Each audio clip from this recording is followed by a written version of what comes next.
and challenge the throne of God. Let me ask you something. If he's so bold and arrogant and dumb to make an attempt on the throne of God, don't you think he will make an attempt on the throne of your heart? But Jesus said, when you allow him, Jesus Christ, to come in, he says, he comes that you might have life and that you might have this life to the fullest. You see, God's desire is simply this, that our hearts will be full of his keeping presence. That you and I, we will be led by his Spirit, not by our past desires and behaviors. That our posture will move from glory to glory, from victory to victory, not victory back to defeat. God's plan for you and I is that we keep moving up, not going backwards. So what must we do? That's my introduction. What must we do? If you feel that you've already slipped back from the ground God has taken, simply do this. Get up, shake it off, say, God, I'm so sorry. I'm right back on. God, I just ask you to help me to keep what you've given to me. Do not stay focused on the past. God has a lot more that he wants to do in your life in the future. My final point. Yeah, would you believe? My final point? Don't worry, I'm going to break it up into some steps for you. Is to refuse to let go of the progress you have made in God and stand your ground. Refuse, absolutely refuse to let go of the progress that you have made in God and simply stand your ground.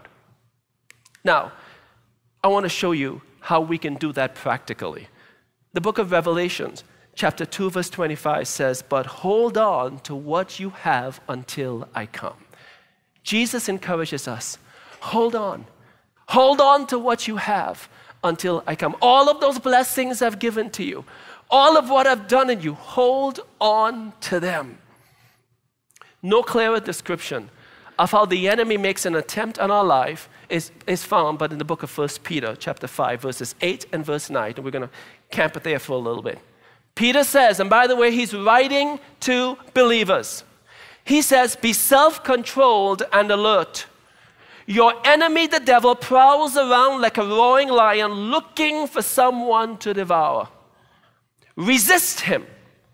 Stand firm in the faith, because you know that your brothers throughout the world are undergoing the same kind of sufferings. Be self-controlled. Be alert. Your enemy, the devil, prowls around like a roaring lion, looking for someone to devour, and he says, resist him, standing firm in the faith. Okay, let me explain how we can relate to what Peter is saying. First of all, he says, be self-controlled. And sometimes I think that could come across as such a passive word, that we could, oh, well, I'm self-controlled. I could tell you some people who are out of control, but I'm self-controlled, so I guess I must already pass that. I guess I must already be doing that well. You see, the word picture here is really to be sober. Be sober. In other words, don't be intoxicated. You cannot put up much of a resistance if you're fighting drunk. You ever see in a bar brawl a drunk man win a fight? No, he has no idea who his target is, right? He's just swinging his arms. Eventually going to end up on his back and be taken out. Drunk people don't win fights. He's saying, be sober. The idea here is not just about being intoxicated and out of control, but it's about being fully sober. Let me explain. I had to go do an outpatient procedure the other day. Some of you heard this story. You can take a quick nap and join us in a few minutes. I had to do a quick outpatient procedure just, because of some history in my family. The doctor wanted to check some stuff out. So this was kind of weird for me. But what was even more weird wasn't the procedure itself, but the instructions the doctor gave to Connie, who took me for the procedure. So the procedure happened, they put you out, they do what they need to do, and everything was good, everything was clear. I was like, thank you, Jesus, that worked well. And then I'm ready to leave, and then he calls Connie. He goes, I need to talk to your wife. He goes, by the way, do not let him drive home. He thinks he's sober, but he can't drive. Don't let him drive. As a matter of fact, he didn't just stop there. How many of you have ever been told you can't drive after a medical procedure? Okay, you're feeling me, and you think that, but yeah, I think I can handle it, but he didn't just stop there. He goes, take his phone away. I'm like, what? Yeah, take his phone away. Don't let him make any business decisions in the next 24 hours. I said, no, you got to be kidding me.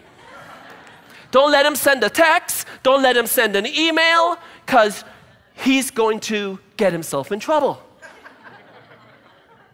And I will love to tell you that I'm a very humble and person, and I listened to the doctor, what my wife had to say. No, I fought her all the way.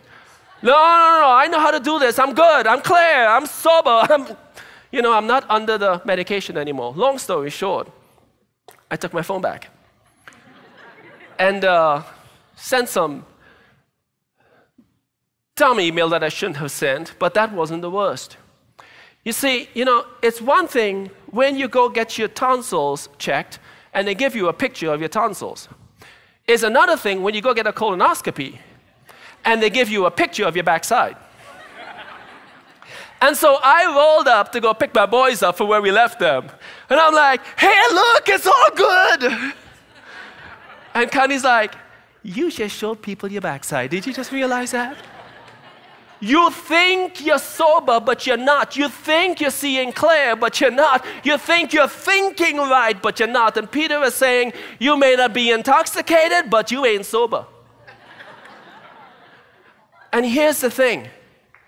Many of us live under the influence of things that are affecting the way we relate to God and the way we relate to the life that He's given us. Many of us are living under the influence of things that's distorting our view and our understanding of what God has called us to do. It's influencing your view of things. You're not intoxicated, but you still ain't sober. Things like faulty thinking. Things like a bad and faulty self-image. Things like discouragement. Oh, how about this one? Self-deception. Oh yeah, no, we good. We know. We're making right decisions here. No, you're not. Peter is saying, be self-controlled. He's saying if something else is messing with the filter that you look at God or you look at life through, deal with it. Guys, get a counselor. Get a friend. Get a group. Get help. But don't live life drunk. Peter said, be self-controlled. Maintain clear composure. Otherwise, the enemy will come in and he will embarrass you. And he will hurt you. He will destroy the very things that God is trying to do in your life. Secondly, he doesn't just say, be self-controlled. He says, be alert. Be alert. Now, Peter knows something about being alert. As a matter of fact, not being alert. Being alert means to be watchful and ready. Remember when Jesus was in the garden and he asked Peter and James and John, would you just tarry with me an hour, and pray with me? What happened? They all fell asleep on Jesus. That's all he asked. That's the only time he's ever asked people, could you please help a brother out here? This is a difficult season in my life. They fell asleep on him. Peter knows something about falling asleep. Because after that, he gets up, they come to arrest Jesus, and what does he do? He pulls out the sword, he swipes Malchus's ear right off his head. In other words, if Peter was actually spending time with Jesus in prayer, he would have understood the bigger picture going on here. Would not have reacted like that.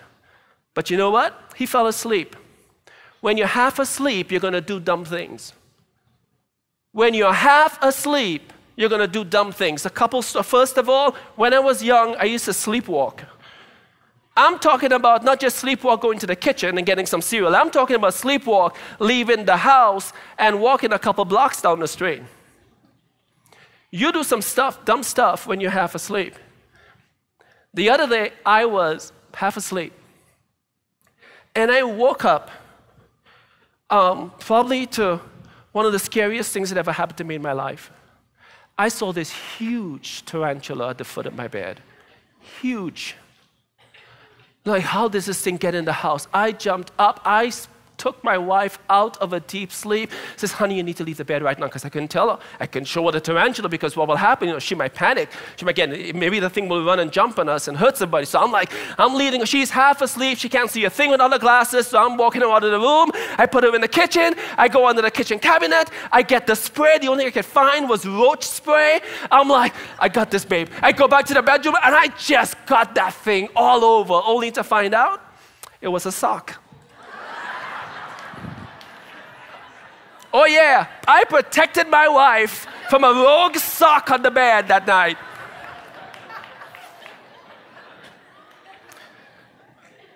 You see, Peter is saying, when you're not awake, when you're caught unawares, you're going to find yourselves responding the wrong way, many times in the flesh, and not the way God will want you to respond. You know, maybe somebody comes up to you and they start criticizing you. And they start judging you and accusing you of all manner of things that you say, oh my gosh, really? What do? If you're half asleep, you will get defensive. You will probably attack back. You will probably tell them, you have no idea what you're talking about. You're the bigger idiot in the room. Or you could say, God, is there something I need to learn from this? God, is there something that I need to respond to that can help me to better reflect what you've done in my life? And as you do, if there is any truth in it, you know what? God will show you and He will help you. But you know what else? If you don't find any, He will make it very clear what voice you're hearing. You see, the Bible says there's only one voice who's the accuser of the saints, and that's the devil.